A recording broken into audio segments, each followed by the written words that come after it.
Hi there, nice people. How you doing with your brand new box of crayons? I know you've broken some and you're disappointed and you're trying to talk your mother into buying you a new box. Well, if you can do that, that's fine. But I'll tell you what, Mr. Mihuta usually comes to class with a shoebox full of broken crayons that people want to throw away, because probably 9 out of 10 lessons can be done with the crayons broken at various lengths and the paper removed. I can use the point with that as well as the ones that are brand new. So when you break your crayons, peel them off and save them in the box. You'll see all the different things we can do in the lesson today. Let me show you first of all how you hold your crayon.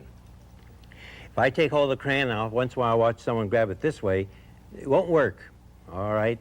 Not because you can't put the pressure down the way you need to here. So what I need to have you do when you do this is get it between your 2 fingers and your thumb like this, and then make your line this way or this way.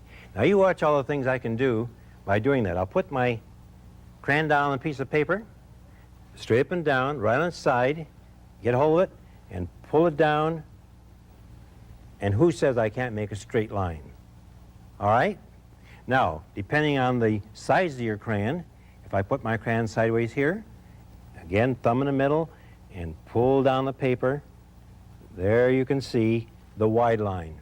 On this situation then, it depends on how big a crayon you're using a lot of times to see how wide a line you may want, all right?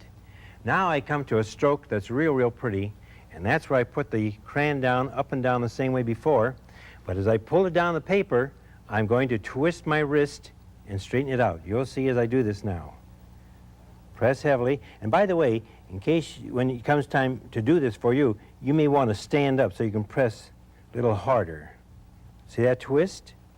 And straighten it out. Look at that beautiful stroke. Stem, here's a post, here's a leaf. Maybe it's even a real fancy airplane. And here's the wing coming off on the side and the wing on the other side. You see how you can work with your flat crayon? Really neat, really neat. All right, the next stroke over here is like a burst. You take your crayon, you're going to hold it, you're going to go up and down and twist your wrist. Always keep making, a straight line. Watch this one now.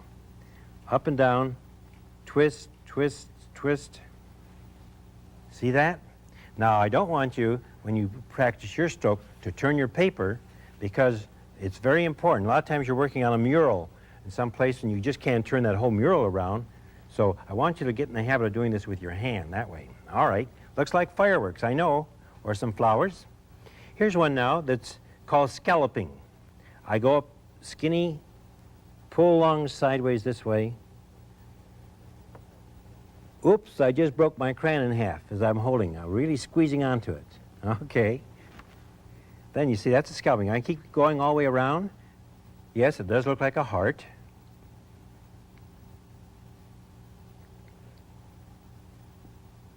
Here, all right. Yeah, somebody's figuring out that I've got something there. Looks like a butterfly. Right-o. All right, but that's called scalloping. And let me get another crayon because that one broke for a moment. Watch this stroke. I'll take the crayon, put it down, and twist all the way around. And see the nice circle I get out of that? So it looks like wheels, looks like eyes. If you go along and make sections, they look like little butterflies, or it looks like rope, or sitting in front of Charlie in class right now is Mary with pigtails. And so that looks like pigtails. See, all those strokes can be had, and I would like you boys and girls to try a lot of different strokes when you get your crayon to see what other ones you can do beside mine. See, I'm not taking and drawing, for example, a tree with the point and going back with my crayon and filling it in. What I'm actually doing is putting that crayon on the side. Watch, I can get that tree again. I'm using this explosion kind of stroke, this flare stroke, and you see that nice tree? I can get equally as well that way. All right, let me set this paper aside for a moment and bring out another practice sheet, because I'm now going to get to a stroke that I really like. Watch me carefully now. Before, I had my crayon and I held it between the 2 fingers with my thumb in the middle. This stroke, I would want you to slip so your thumb is very close to one edge. All right, because now as I work, I'm going to be placing more pressure there, and I come up with something we call natural shading. Watch as I do this. Put the crayon down, put my thumb closer to one edge and pull it down, and look at that. See how dark it is on one side and how it just fades away on the other? Here we go. Put my thumb on this edge. Pull it down. Look at that natural shading. Put a little base on the bottom. Still flat crayon. I did not raise it up. I think what I'll do just for a moment, I'll take the point of it and draw the top so you can see that maybe I've made a glass. But see, you get the feeling that it's nice and round, don't you? All right. This next one, I'm going to make a round ball. And again, I'm going to put the crayon down on the paper. Think the circle. Put my crayon on the outside, or my pressure of my thumb on the outside. And here I go. And you see, I run out of room. I can't make my arm go any further. So here goes with my thumb on the other edge. Look at that. Feels like a ball, like I can actually pick it up and have a bowling ball and go bowling this afternoon. This could be, make that in a bowling, bowling pin. Watch now, though. If I take and put my crayon down again and think of another circle in the middle, but now I put my thumb closer to the inside instead of the outside. Watch this.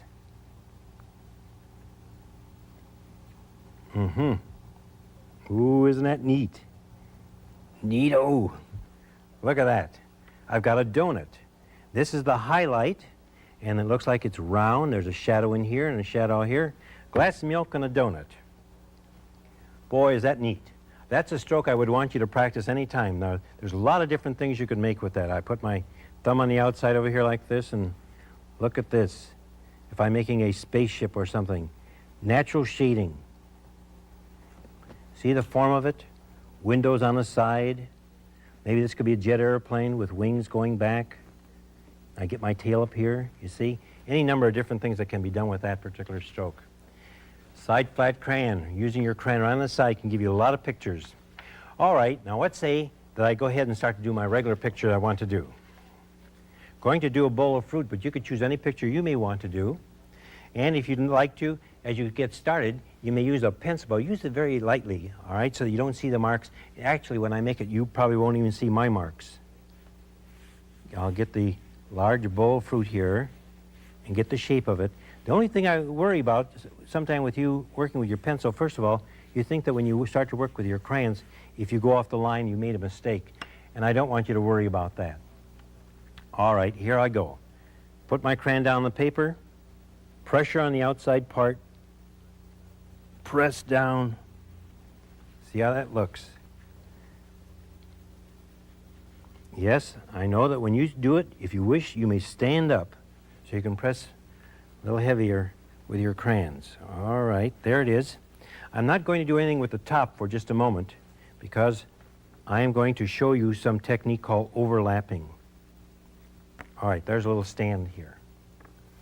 All right, I think right now I'd like to put a pineapple in here. I think of the pineapple as setting in the bottom of the bowl. As I do, I'll start it down here, but I won't press. But when I get to the top part, then I'll start to press and get my pineapple. Yes, you see, I didn't draw this first.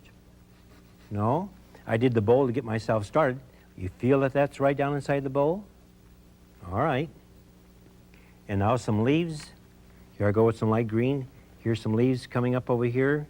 And then they branch off to the side. Come down. All with the side of the crayon. And if I would like to have heavier shading on one side of the leaf, I can go along again with a darker green crayon. There we go. Can you see how those colors will come out a little heavier? Yes, and of course, if you have pineapple here, you see sometimes lines in it like this. They go across technique here, like a pattern.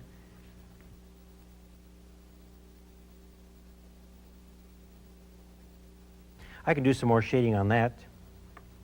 There might be, oh, let's see, a banana down in here. And I'll come to this edge. Put it inside the bowl. Press heavily there. Make your banana wider. There we go. And I'll use a darker color crayon maybe just to give it some shadow. Here's some orange on here. and maybe a little bit of brown for this top part. Use the crayon on the side to make those lines in here. How about an apple? This time, watch now. The bowl overlaps banana in here, but I'll take this time and do my apple as I do it. Boy, this is a real rich apple, isn't it? Here, I'll add another color in here, red. See how it comes along over here like that? It has a nice shadow, and it's partly behind the banana, partly down in there. And with the brown stem and some leaves. I'm putting my thumb on the outside edge as I go along, and it gives me some natural shading. Righto.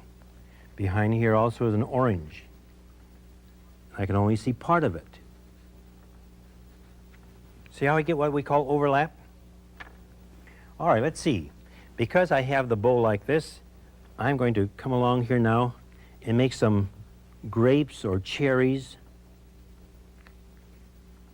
overhanging the bowl. I know as you go along and do this, you'll say, oh, mine aren't turning out to be exactly round or something like that. It takes a little bit of practice. See, there's some over here on this side. And you can go along and take, let's see if I can find a violet color here, a little deeper color. And I can put some additional shadow here. There we go, the blue I'm using blends with the red and kind of gives it a little bit of shadow. Also, maybe this blue would be real good for some plums. I like plums. And here's some plums in here. See, I have the overlap. There, you see how that's going? You can build your fruit bowl the way you want to go along. Now I go back with my dark brown. I'll turn my paper a little bit so I can go here and press along the top line. And when I hit the grapes, I stop and come out the other side like this. Last of all, I want to go back, give it so appearance that it's on a table. So I give a kind of tabletop, and watch as they come down with these lines. This gives us a little perspective.